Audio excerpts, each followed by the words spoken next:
चलिए खबरों में आगे बढ़ते हैं। ईरान इजराइल के बीच जंग जो है वो तेज हो रही है। भारतीय छात्र आज भारत पहुंचेंगे। 110 भारतीय छात्रों को भारत लेकर आया जाएगा, जहां आर्मेनिया के रास्ते भारत आएंगे। दिल्ली के इंदिरा गांधी एयरपोर्ट पर पहुंचेंगे छात्र, अपने राज्य के लिए रवाना होंगे। और ईरान में 1500 कश्मीरी छात्र सहित लगभग 10,000 भारतीय फंसे हुए हैं, जहां भारत ने ईरान में आर्मेनिया के राजदूत से बातचीत की है। और इस बातचीत के बाद अब ये ऑपरेशन की शुरुआत की गई, जहां पर इस ऑपरेशन के तहत अब भारतीय छात्रों को भारत लाया जा रहा है। और आज पहला जो जत्था है छात्रों का वो आएगा। 110 भारतीय छात्र जो हैं वो भारत आएंगे। आर्मेनिया के रास्ते से उनको भारत लाया जाएगा, जहां पर दिल्ली के इंदिरा गांधी एयरपोर्ट पर पहुंचेंगे छात्र।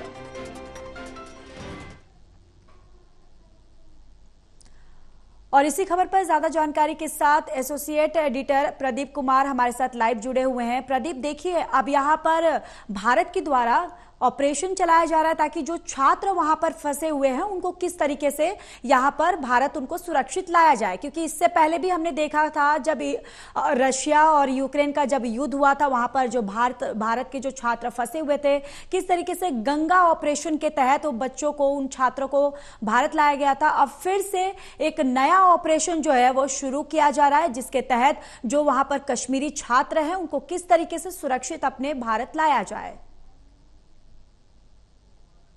देखिए बिल्कुल, और इजराइल ईरान का संघर्ष और नए दौर में पहुंच गया है, चरम पर पहुंच गया है। राष्ट्रपति ट्रंप वाशिंगटन लौटे हैं और एक बड़ी चेतावनी ईरान को दी गई है। अगर इस युद्ध में अमेरिका की एंट्री होती है तो निश्चित तौर पर एक भारी तबाही यहां पर देखने को मिल सकती है। उसके बाद ईरान के पक्ष में भी कुछ देश खड़े हो सकते हैं, ये चर्चाएं हैं। तो कहीं ना कहीं एक बड़ा वैश्विक युद्ध देखने को मिल सकता है, इसकी अटकलें लगाई जा रही हैं। लेकिन दूसरी तरफ देखें तो हाइपरसोनिक मिसाइल से हमला किया है ईरान ने इजराइल पर। तेल अवीव को खाली करने की चेतावनी दी है, इधर इजराइल की ओर से पलटवार हुआ है। और उसके बाद वहां पर फंसे हुए नागरिकों के सलामती को लेकर अन्य देश भी सक्रिय हुए हैं।